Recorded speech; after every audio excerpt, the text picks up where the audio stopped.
Yes. I call this regular Grand Forks City Council meeting to order, and can I have a motion to go into the primary committee? Councillor Smith, Councillor O'Doherty, all those in favor? Okay, primary committee. And can we have a motion to adopt the agenda for February 18th? Adoption of the agenda. Councillor Kendel, Councillor Smith, all those in favor? First item of business is the Manager of Technical Services, an amendment to the zoning bylaw to create a single and two-family residential to a R2 small lot residential. Application by Jason Turner and Linda Karen. Karen, would you like to speak to this, Sasha? Yes, Your Mayor, thank you. Microphone. It's a lot that's on Boundary Drive and Donaldson Drive. There's a current existing home on that property, and we would like to subdivide it into two lots. It's currently zoned as R1, and we'd like to zone it as R2. It fits in with our sustainable community plan.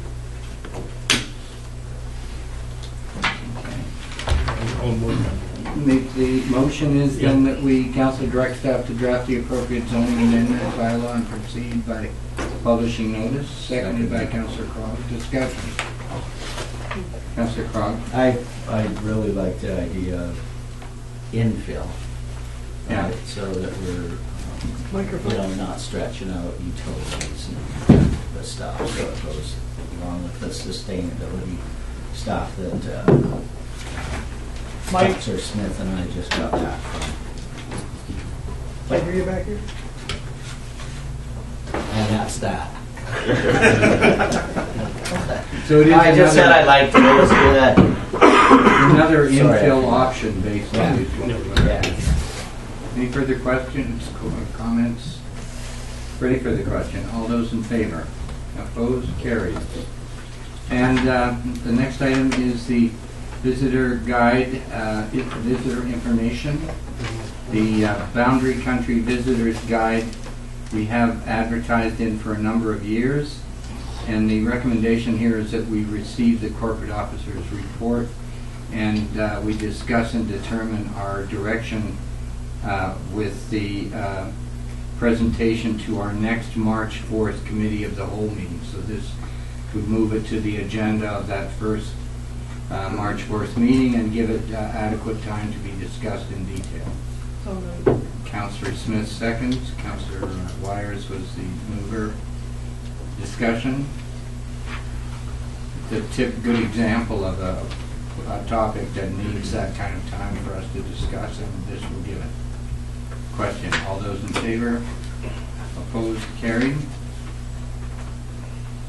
There are no information items, and we're down to the attendees in the gallery asking questions.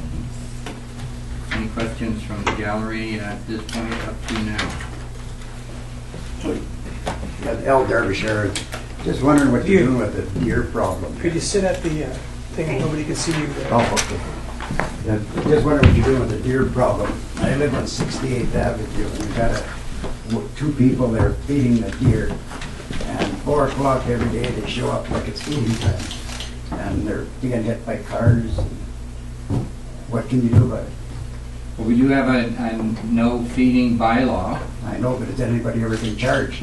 No, and Well, that would be a good thing. part of the problem is we haven't had written complaints at the front office. The other thing is, though, that in the approach to bylaw enforcement, the city's moving forward with a ticketing system, which will give us some leverage. You know that some of these people who feed deer would love us to try and take them to court, Yeah. which would cost the taxpayer a mass amount of money and really achieve nothing but, make a martyr out of the deer feeder. And so the approach that the city's taking is that it's looking at the implementation of a graduated ticket system, which would allow us to begin to put pressure on in situations like this. The city shouldn't have to do anything. They have a game warden. It should be a provincial It is a provincial problem. responsibility. It's a lot to feed wild animals. They're not considered a dangerous wild animal, but I think the province has been neglecting its responsibilities to share in the cost of animal control like this. Well, the game warden was by my house 3 times last week. The deer out there, she's feeding them, and they never slow down. So No. I guess if he hits one, maybe he'll stop. You're at Go ahead. 68th and what? 1640 68th Avenue. The woman across the road. By that, she got a pile of brush in her yard that she had hauled in there, by the way. Right. And I thought they were going to haul it to the bonfire, but she's using it supposedly. But she feeds a deer behind it, so you can't see her. Well, I certainly agree this is a serious community problem, and we are moving ahead with the restrictions that are on us, which are tremendous court challenges in Invermere and the other parts of the Kootenays, where the animal rights groups have been able to run up big bills in court with municipalities. So So they're destroying them there. I just had a friend come down and they said they're shooting them and just winging them out. the people are reaching a point of frustration and just Yeah. going ahead as No, it's done by vigilante. it's done by the city or by the Really? municipality, whatever it is. There's a Ah. cult. Which one? Which? Kimberly. Kimberly, Yeah, yes. they have a Yeah. cult. They did a call, Yeah. yeah. They did a call, It's still ongoing. So we have an active deer committee, although it hasn't met for a few weeks. We are looking at all of the possible avenues that we can take here to address the problem. All I can sympathize with is the frustration. Well, somebody's going to get hurt. Is what it's going to Somebody will get killed. Well, there's been 3 deer killed there this year already in front of her house, or Yeah. by my house. That doesn't deter her from feeding. No, she loves them. When I spoke to her about it, she said, I love the deer. I said, well, go pick up a dead one and take it and bury it then. Yeah, it is driving wedges between people, between people in residential areas. Councillor Krog. Yeah, I believe that's the same location. I was coming home one day and there was a fawn who was hit Yeah. and then staggered into a yard, curled up. I called the RCMP because I thought it might have to get put Yeah. down and stuff like that. Yeah. But mother was there for a feeding, I guess. Yeah. You know, I don't ever know. The RCMP officer didn't want to put the deer down because it could still move. Well, I spoke to one and he said, call the game branch. Yeah. They don't So- come. So what do you do? Councillor Wirischagin. Thank you, Mr. Mayor. I do want to point out, and correct me if I'm wrong, I don't believe, regardless if a bylaw enforcement officer came out there to look at the problem, I don't believe our bylaw has any teeth. I don't believe there's any monetary fine associated with it. No, there isn't. And I would almost recommend it become appropriate for us to at least possibly look at it, because I know deer feeding is a prohibition through. I realize that we've committed ourselves to increasing the teeth within the bylaw, but it doesn't make much sense until we move forward with the ticketing bylaw, Yeah. that we then bring it into line with that and talk about what ticketing clout we might have within the deer bylaw. Councillor Smith. Well, and just a point of clarification, the ticketing bylaw is different than the fining system in that there is no recourse for a person who gets a ticket. Right. And if they don't pay it, it's not a matter of we take them to court to get the money, it just goes on their taxes, right? Yeah. Mr. Allen. Thank you, Mr. Mayor. As part of this process, in the Okanagan, and they've recently implemented this in the southern Okanagan region, is a quasi-judicial system that it's a bylaw adjudication process, and I'm going to be exploring that with our team as we develop the MTI bylaw. One of the things that will allow the city council to determine is if, for instance, if they felt strongly enough about the deer ticketing, it could be at $100 per day while the infractions are going on, and that would provide, and those would be applied to taxes at the end of the year if there was the ability to do that. So council does have some ability there. I think what we just have to make sure is we explore and we deal with the property, like you mentioned, that there's a social component to this that you need to consider. But the city is moving forward in the ticketing bylaw development, so we'll be expecting something over the next couple months to bring back to council, because it is a comprehensive bylaw. And I would hope that we would get the deer issue on the Monday morning committee of the whole meetings that we're planning ahead now, because there are a whole bunch of other things we can do to mitigate some of the attraction of the community to deer. Like the type of trees we plant. The mountain ash is one of the worst. Cedar trees. I mean, there are some things that in our education and development plans here that we'll be doing in the next few months, I hope, to bring some education to the real issue, which is not just the feeders, but the whole environment we've created. Yeah. Well, this woman's buying alfalfa by the bale to feed them, so. I know. I tried to talk to feeders, and it's just not a rational issue with them. They believe the animals are starving. Yeah, well, they are that. That's why we were going to get rid of them. And 68th Avenue, what's happening? Is it going to be paved? I could build a car with the junk that's falling off of cars on that road now. Yeah, it has been identified as an area where we've got to look at what we can do to preserve the surface in some areas and to crack seal and do what we can until we can really pull the whole infrastructure out from underneath. Good. Thank you. Thank you. All right, and no further from the audience. Motion to adjourn. Primary committee meeting, we're back into the regular committee meeting.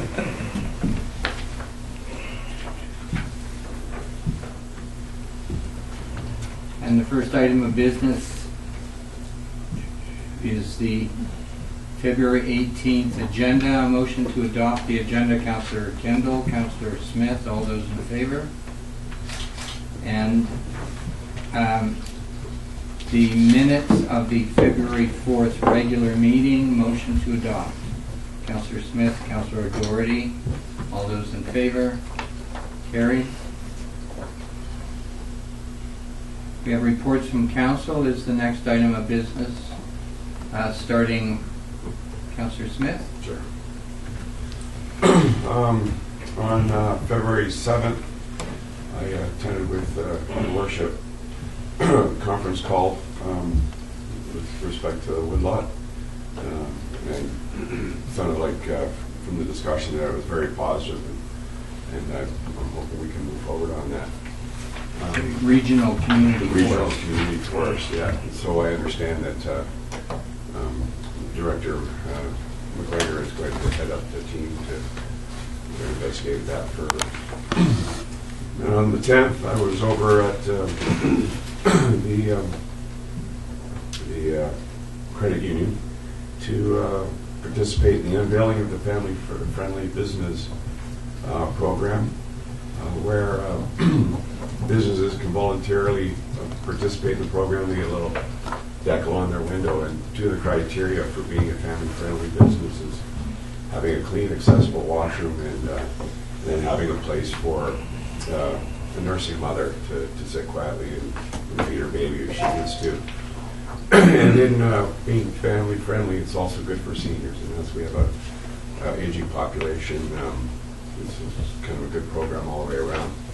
So the benefits that this program is hoping to deliver is just to make, just to let the community know that there's places out there that are willing to provide a little bit of extra service, and hopefully it'll be just another opportunity to entice tourists as they come through our town. And then on Sunday, I guess last Sunday, I left to Windsor for the Sustainable Communities Conference.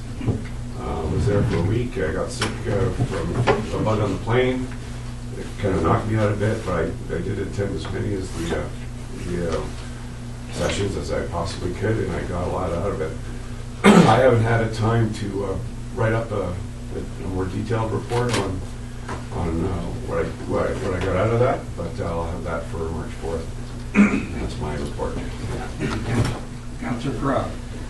Along with Councillor Smith, I attended the sustainability conference and got a lot out of it.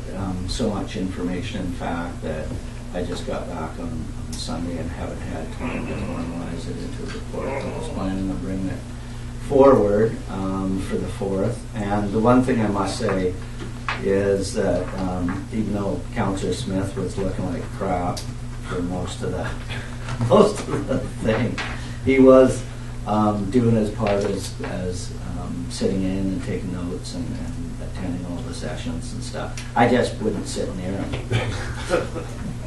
But now, look. Yeah. So I'll bring that report forward, and I've got some recommendations from that report I'll bring forward on the 4th. There is a Gallery 2 meeting tomorrow night, and was wondering if there was anything from that council wanted me to take back to the gallery meeting, because again, they have a spot for the liaison to bring any information from council that we would like them to have. So Well, I'd like to see some Van Gogh. Van Gogh? Oh yeah, it went right past it really fast. So if you have any items or anything, then you can email them to me and I'll take them to me. All right, thank Okay. you. And that was it. Thank you. And Poncho, Gracias, Mayor. Glad to be back. February 18th, I attended the monthly meeting of the Boundary Museum Society. They're looking forward to the new year. They've had meetings with the Duke of Bar Milling Society. They're working cooperatively to hopefully find some staffing to have the mill open as more of a tourist attraction this summer, so that's exciting. They have a new 40 by 40 artifact display building is a major project that's scheduled to be built up there this year, so they're excited and looking forward to getting that done, and hopefully it will attract a lot more people and different events up there. As you know, since you're our hero, yourself, Councillor Wyers, and I attended the Greenwood Winterfest, where I'm sure Councillor Wyers will elaborate, but you, along with the Border Bruins, championed and won the Mayor's Challenge race. Councillor Wyers, you and myself attended the Border Bruins final season game on Sunday, and it was a thrilling 1-1 affair with 3 overtime periods, so couldn't have been a better game. And I'd like to congratulate the Bruins on a great season. I think they displayed what a team effort, hard work, determination, and don't give up attitude can really be inspiring for all of us. And lastly, I'd like to welcome 2 new Economic Development Committee members who are approved by Council this evening, Richard Foston and Michelle Garrison. And I'd like to thank them for volunteering on the committee, and I look forward to working with them in the coming year. And that's my report. thank you very much, Councillor. I'd just like to start with the race itself, where the Border Bruins, in true hockey style, were running way behind, but all of a sudden they hit their stride, and I could hear them talking to each other as they started to pull ahead. It was amazing. And pull ahead they did. They did, and they did the final game was pretty exciting, and I think they've had a great year, so thank you to the Border Bruins. Councillor Wyers. My report begins with our first BC Family Day here in British Columbia on February the 12th. And just to give you a little history, it does have the collaborative work that was done by the former Spirit of BC Community Committees through the 2010 Legacies Now, of which I was pleased to represent the City of Grand Forks at that time. The rationale, and I suppose you've heard comments that were not in line with other provincial holidays for Family Day because it's the third Monday in other provinces, Manitoba, Alberta, for example. But the rationale for the second Monday in February that came out of our sessions was it provided the closest date to the actual start of the 2010 Winter Olympics, which was February the 12th, 2010, and the tourism strategy to encourage British Columbians to travel within their own province and reduce the highway volume by scheduling our family days separate from other provinces. So that was the rationale behind it. That's great. Okay. So February the 13th, the air quality index in Grand Forks peaked on the graph, like went right on, peaked right on. So it created a stir in the and the air quality subcommittee. And so I did check with the fire marshal earlier today to find out what was happening that day, and he said there was a local agricultural burn happening, and the resident had checked the air index for burning prior to doing his burn, and had stated that it was good for the day. However, we were missing the wind component at the time, so therefore all his permits and everything that he received from forestry were all in order. But because we were missing the airflow in the valley, it did sit our. So that just shows you what impacts the air quality in our region at different times. February the 14th, I attended the Regional District Kootenay Boundary Environmental Services meeting on behalf of Mayor Taylor as the alternate. And the new vice chair was appointed, and that is Councillor Barry Knoll of the City of Greenwood.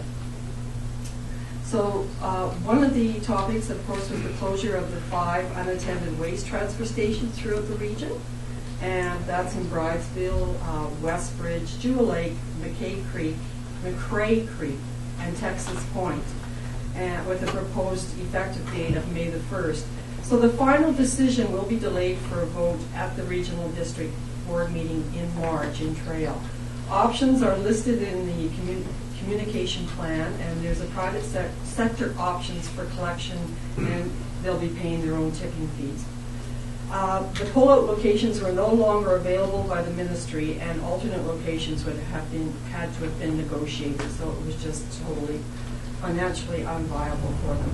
The regional solid waste management budget for 2013 to 2017 and 5-year financial plan was presented by Alan Stanley, the regional district director of environmental services, and he outlined the strategic objectives and recommendations in that plan, which is open. It's available on the regional district website for the public to review if you were at that meeting. From there, I did ask, because a component of the plan is organic diversion, so I did ask about the future of including in the pilot project in Grand Forks the commercial identities of the 3 grocery stores or 20 restaurants. And that's already being developed into the private collector is Kettle Valley Disposal. Yeah. They're contacting those. They're working on it. That's what Alan said. Right. Yeah. So because I did indicate that we've got 20 restaurants here, he did say that they've already approached the 3 grocery outlets. So there is plans to incorporate a commercial pickup of the green bin program here. On a bigger scale. Yes, with the commercial. Yeah. So on February the 15th, I attended a Boundaries to Mokamine Women's Luncheon in Osoyoos with Premier Christy Clark. A number of key provincial issues were discussed, including, I think this is significant that women can embrace, is child care regulations in rural communities. And I know we've seen it in our own community where we've had private residents shut down, and yet these were women who were looking after friends' children, and they went to school together. So there's a recognized need for a look at the regulations that are currently in place for daycares, because a majority of them do not offer flexible hours of operation, which coincide with shift work, for example. And another aspect of this was also the inclusion of grandparents who are now looking after smaller children, and a seniors program that there is in discussion with the provincial government. So, and I hope everybody had an opportunity to see the Prosperity Fund announcement by the Premier last week. And that is a proposal to pay down the provincial debt from liquid natural gas exports in the future. So, and other items that came up were healthcare and the family unit as the senior population grows. But it was an opportunity. Premier Christy Clark likes to hold province-wide sessions with women groups, and she said it drives her staff crazy because she doesn't allow me in there. So it was really interesting because I would say. I'll tell you, you see a different side of the premier. Honestly, I was very, very impressed. Continuing, of course, we went to the Greenwood Winterfest Challenge and the Human Dog Sled Race. And Mayor Taylor, you hung on that back sleigh, and when that Couldn't have done it without the cheerleaders. the cheerleaders, yes, we were on the sidelines. So I did attend the closing ceremonies last night and the dinner, and there is a beautiful large trophy that will bear your name and the City's name, I think it's a city challenge. and the participants, Yeah. the human dog sled. And but there was also a huge number of prizes that you won that you can distribute amongst your team as well. So those are sitting for you back in your office. Other than that, yes, I wanted to congratulate the Board of Bruins. As Councillor Kendel said, I did attend the final game along with yourself, and it was exciting to see the excitement in the crowd that, you know, they have a team that came out with I believe 9 wins this year, and the last game with the Spokane team, they tied it. It was a tight game all the way around last night. So congratulations to the Board of Bruins, and we'll see them back here next year. Just as a couple of announcements that I do have, and that is the Grand Forks and District Public Library will soon launch their visiting library service, which will provide library materials to homebound patrons. So there's and materials will be selected by the staff and delivered by the volunteers. Also, their monthly board meeting is this coming Wednesday, February the 20th at 7 p.m. in the library meeting room at the, and the AGM is coming up on Wednesday, March the 6th at 7 p.m. at the library. And one other announcement that I do have is the upcoming Pee Wee hockey tournament, March the 17th to the 21st. I just wanted to, and Councillor O'Doherty will be embellishing on this, but they are looking for volunteers, and Colleen McKay is the contact, and she can be reached at 442-0492. And the Boundary Chamber of Commerce is also readying the local community, the businesses and that, to put out their welcome mats for the 6-day event. And that completes my report. Thank you very much. Councillor O'Doherty. Yeah, a short report. Your Worship, I want to thank the Board of Bruins for the wonderful season that they had. And there's still one more month of hockey, minor hockey, at the arena until the middle of March.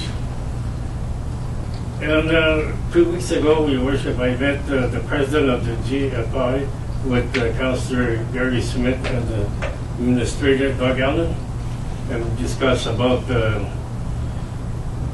season coming for the baseball and the park. And they will be making an announcement at the beginning of March in which direction they're going. And as soon as the snow is gone, I'll meet with Administrator Doug Allen and Al Wright, Superintendent of the city, at the park to see what is left to do with the fields and where we're at with that. Okay? So that's about it when I got here, Your Worship, and I'm sorry I couldn't make it into Greenwood next Sunday because of the cold. Then I'll be out. We had a good showing. But I know you had a good showing. Thank you very much. All right, thank you. Councillor Wirischagin? Thank you, Mr. Mayor. I have no formal report this meeting. However, I do have a question. It's in response or to continue on with the discussion from Councillor Smith in regards to family-friendly. The city was a presentation given to it by Angela Sugrukov, I believe, some time ago, and the city itself signed on to this family first agreement. And I'm just curious if the city has done anything to make itself and its public buildings family friendly since that time. I'm not sure.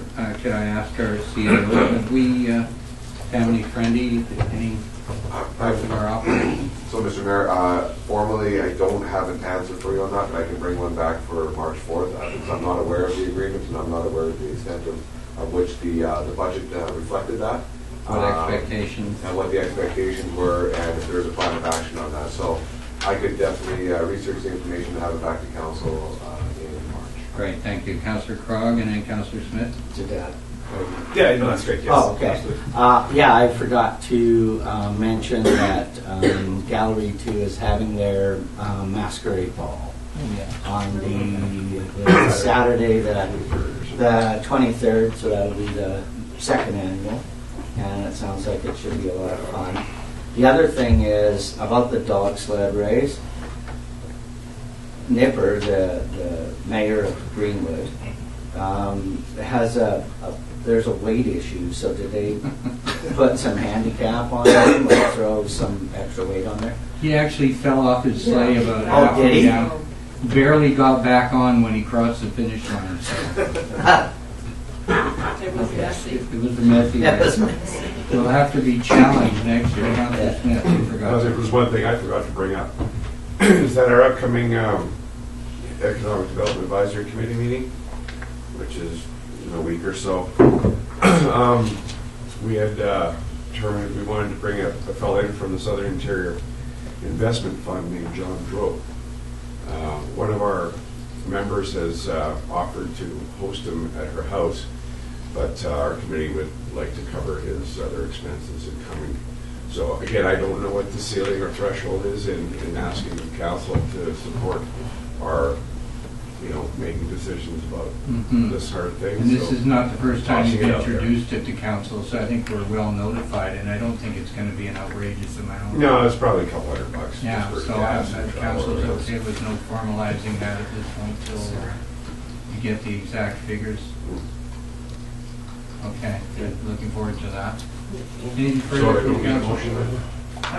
Got a motion on that?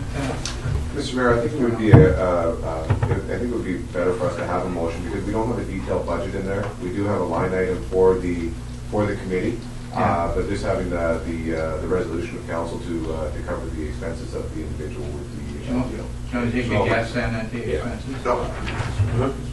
I'd recommend that we don't put an amount to it because if we just recommend that we cover the expenses Okay. of the individual to come and they meet the terms of our policies, that we have our travel expense policies, they would just cover Right. it based on that. So moved without the dollar figures. And the seconder, Councillor Wirischagin. All those in favor? Opposed? Carried. Thank you. Okay. Councillor Smith, you're still on, or is that? No, I'm done. Yeah, thank you. Okay, and I think everybody's covered pretty much everything to be said, so I'm going to forego any further comment. And can I have a vote on the acceptance of so moved? Councillor Smith, Councillor O'Doherty, all those in favor? And the regional district report, Councillor Wyers, did you want to make any further comments on the regional district report?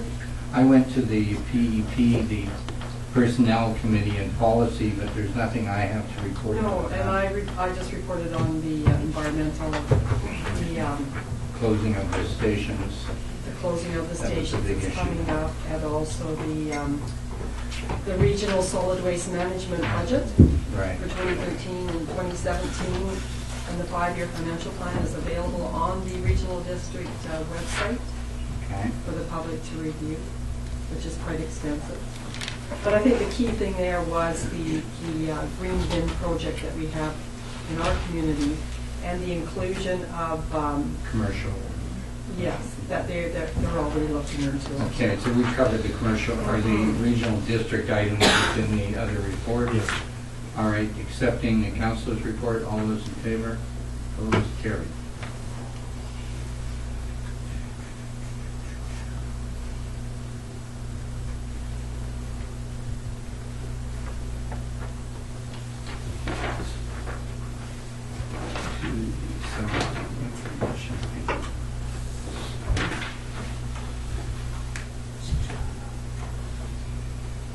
First item, well, let's do the master motion to accept as we determine the items we're about to cover. Councillor Councillor Smith, Councillor Kendel.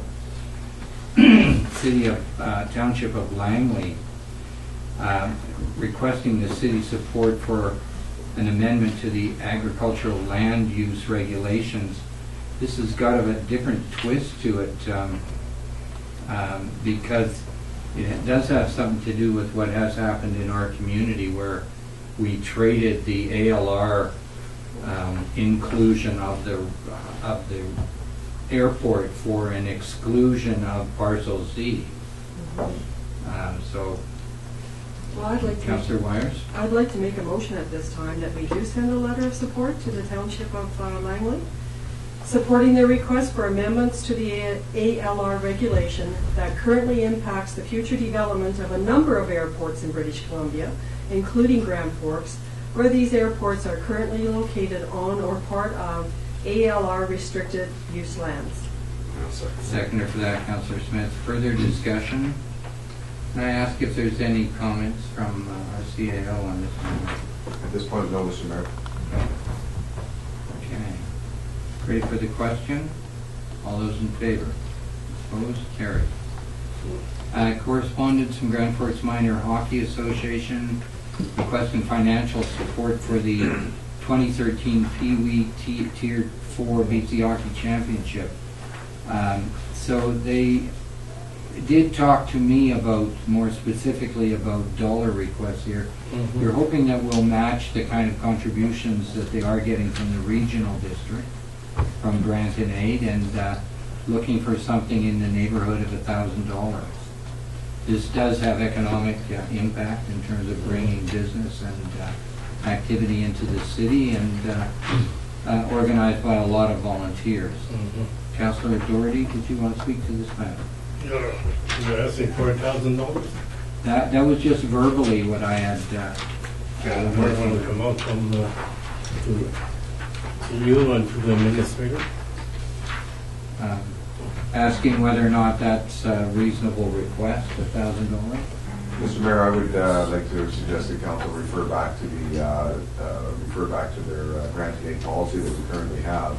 And, you know, the decision is with council, but they do have a policy in respect to dealing with this.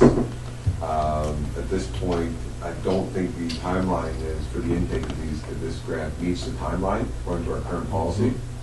So I would recommend that, according to policy, we would not be, staff would recommend that we could support it.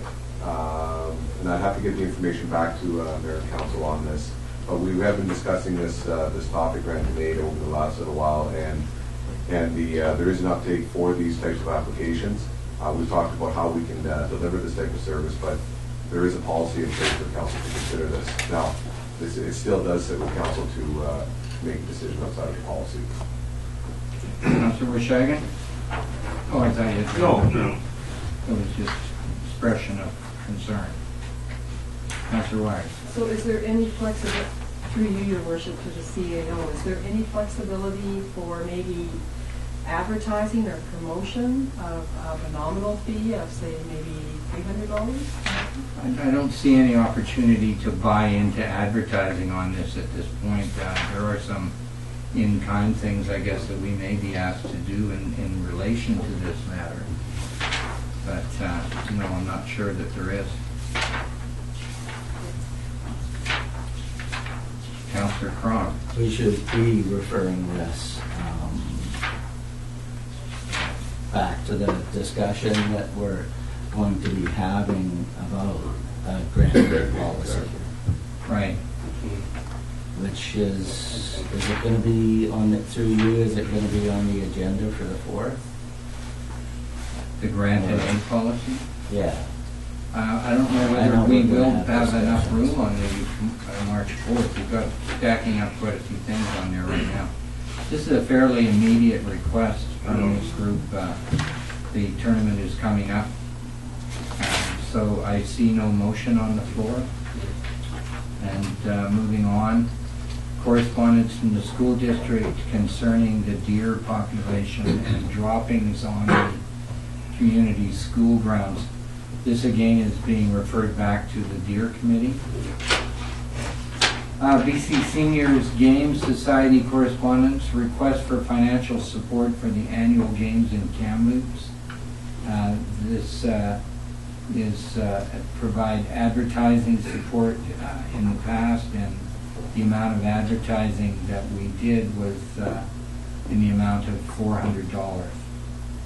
And that would take a separate motion since it's dealing with money. Is there a motion to advertise for this $400 in the BC Senior Games? The CAO. Mr. Mayor, I just wanted to point out this may fall under the granted name criteria as well. It depends on how council would like to review that, but the policy would speak to this as well based on the fact that they are asking for basically a granted name. Seeing no motion, moving on, press release from West Fernie. Received Government of Canada funding to improve local services, received for information. And BC Rural Network newsletter, received for information. And the February 4th task list, completed and in progress. That completes the list of items. We have a motion on the table to accept as we've disposed of. All those in favor? Opposed? Carried. Anything further from that that anybody feels worth neglect?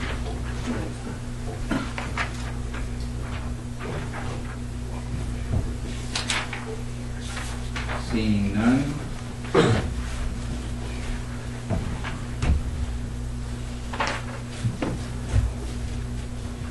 Come to the bylaw number 1946, the council procurement bylaw. Procedure. Oh yeah. Dirty glasses. Procedures bylaw. Council to give first, second, and third reading to bylaw number 1946. With the final reading, This is the final reading. Yep, we'll move the final reading. Council has given first, second, and third reading of bylaw 1946. Tighten up, Patrick. Thank you. This is a motion for final reading 1946. Can I have the motion? Councillor Smith, Councillor O'Doherty. Final reading of 1946, our procedure bylaws. All those in favor? Councillor Wirischagin? Opposed. You're opposed? Yes. Councillor Wyers? Yeah. You have your hand up. Well, I don't know, I'm getting confused here. Okay, we're voting to approve final reading. Yes, and I put my hand up to approve. Okay, and Councillor Wirischagin did not. Okay, can I speak? Well, actually, out of curiosity, since we have given it first, second, and third reading, I'd be interested in why you voted against it. Yes, and I would like to try to explain myself here. I was uncertain whether or not I could speak in the final reading. If there was the ability of after first and second, I had a chance to speak after second, but I'm not really sure during the final reading if I did. And I would have spoken to it, but I was sick and wasn't able to attend the last meeting. But the reason is simply, I don't disagree with the idea. I think a committee of the whole is a wonderful concept. However, being somebody of 30-something with a family, it makes it very difficult to run a normal life in the sense that because of this, a 9 to 12 meeting on a weekday, it puts me in a position where I have two choices. I can either hold a 9 to 5 job and not attend the meetings, or I can attend the meetings and not have a 9 to 5 job. In a lot of these municipalities where we that hold these committee of the whole meetings, the remuneration for the councillors is much higher, and it gives you the ability to not hold a 9 to 5 job. But in a position where we're only making $600 every 2 weeks, it's very difficult for somebody of my age with 3 children and a wife. It's very difficult to support a family off this. So that's really my issue. I have every right in the world to hold public office, and I also have every right in the world to support my family. However, I'm not able to do both with a 9 to 12 meeting. That's what it comes down to. Thank you. And council, that precludes our meeting this evening. We have questions from the public and media. Mr. Ronnigan. Do you have a question?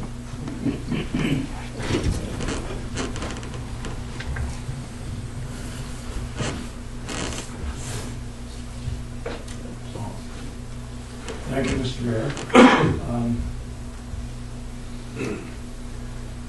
A question with regard to the stage at the lift station. Is there anything being planned to make use of that? Or is it up to community volunteers to erect something so it can be used as a stage? Well, I think the past uses of it had involved people bringing their own staging, and if I'm correct, we did supply sound with the city's sound system to a couple of events. Councillor Smith, shedding light? Yeah, well, we did the Chautauqua there last year, where the city did supply sound.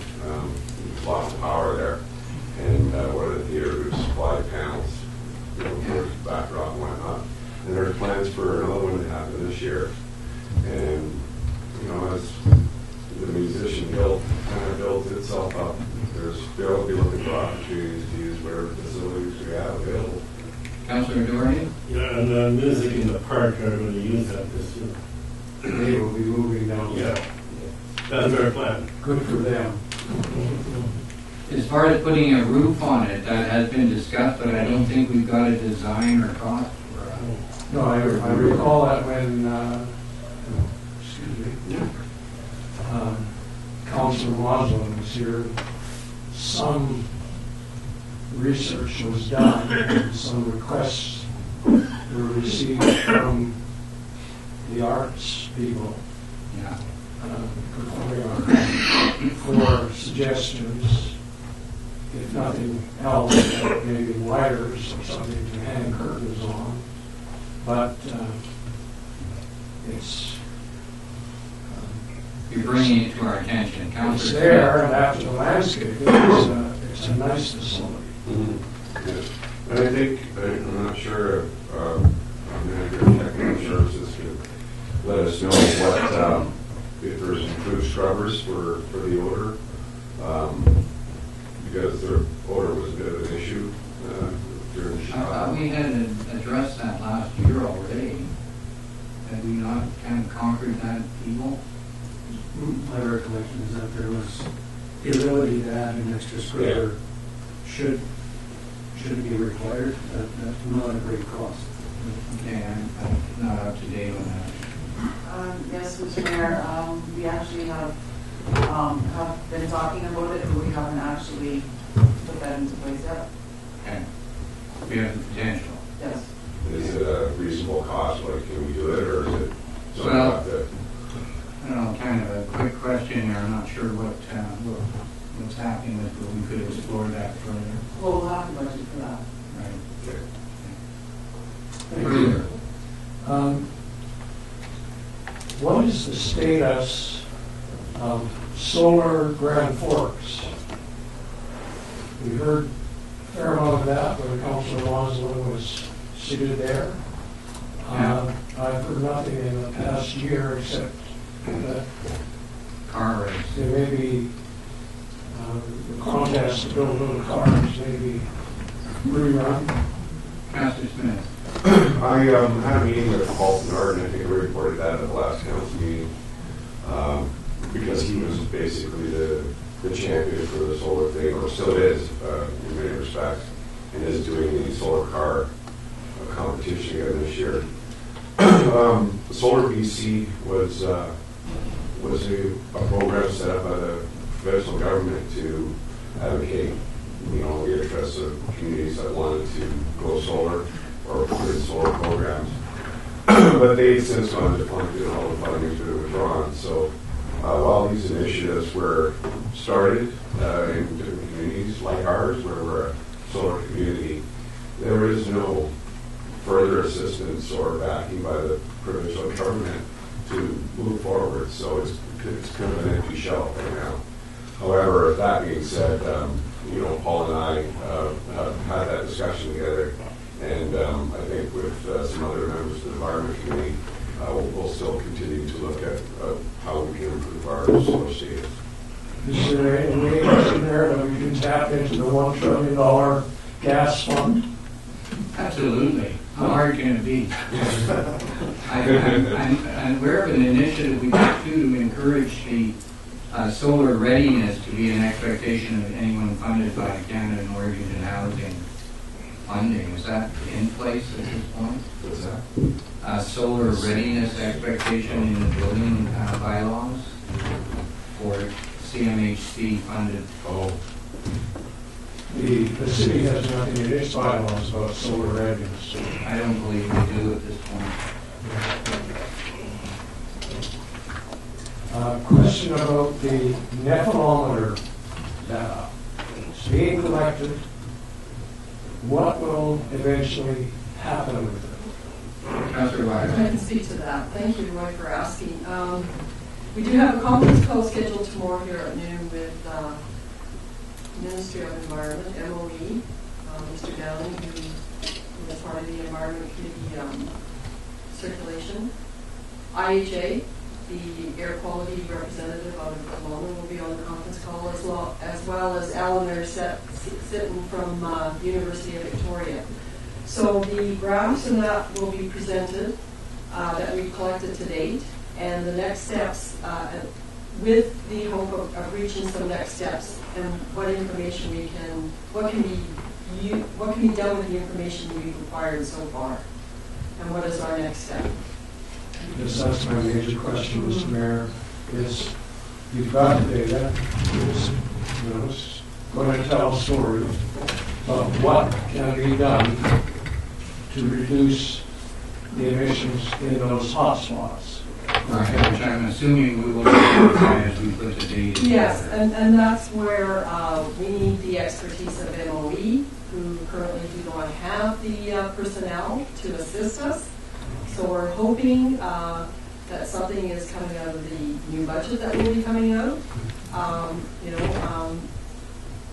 It's like our TOM information. They don't have anybody to process all that information. But what we are is we're bringing all the stakeholders together, because this nephelometer is borrowed from the University of Victoria. It does have to go back, and so we have been collecting the data. We've been recognized by Interior Health as a community that has shown great initiative in this area for air quality, and I think we've made great strides over the last 6-7 years that the air quality committee first formed, and bringing the stakeholders that do sit at the table, the community participants, they're certainly keen to stay there, and this is our next step. We're going to work out what, maybe we have to purchase our own nephelometer, we're not sure. What we're going to sit down tomorrow on the conference call is determine what is coming out of this information, what can we do with it, and what's our next step. Yes, you'll be reporting on what comes up. And the next Environment Committee meeting is March 21st. Question about, I think it's called Sakamoto Park. Yeah. Sakamoto, it was dedicated when? A couple of years ago, 3 years ago? 3 years ago. There still isn't a plaque of any sort to tell us that there is, actually. I've seen it myself. Well, I don't know whether that was a permanent one or whether it was. There's nothing Right, posted. yeah. And the little bridge, they removed the little bridge. Yeah, I'm not sure that a permanent plaque has gone into that site yet. But we will look into that as well. Unless it went in the last 3 or 4 days. I remember there was something for the dedication, but I kind of recall it wasn't firmly mounted, that it was there for review purposes. We've got Lois Haven here. Yeah. This is some permanent sign. Other parks are signed. Finally, Mr. Mayor, I'd like to thank whoever for the change that was made after my comments at council meeting about the fence at the Winnipeg. The fence was moved against the wall. I imagine that's temporary, and the sidewalk was cleared so that then became a safe route. And whether it's as a result of my comments, I It don't know. certainly was, and the work is such a bird. But it was done, and I do appreciate that efforts were made to make the crosswalks, particularly the little ramps that go into the area, safer during the rain and snow and frozen, rutted ice that forms in those areas. Right. Thank you. Further from the audience, any further comments or questions? What's up? Congratulations. Did Mr. Kendel get second place? I mean, he fell off early and he came on He's late. claiming second place. There are some. Follow up more on what Roy was talking about. You are an electrical utility. And I remember when the solar conference thing was on, we were talking about one of the things is if I put a photovoltaics on my roof, I should be able to sell my power back, but I need a meter to go in both directions that can do that. So you are a utility. I know the province has dropped its funding. I'm just wondering, you as a utility, is there any forward motion along that line so that you can buy power from me, not just from employees? Yeah, the little I know about it is the capital investment at this point would make it prohibitive, and that comes from the Dragon's Den, my source of accurate information. I think we could look into it further, but I think there are some problems there with capitalizing that kind of project within a small power grid. Further, seeing none coming forward, motion to adjourn. Councillor Krog.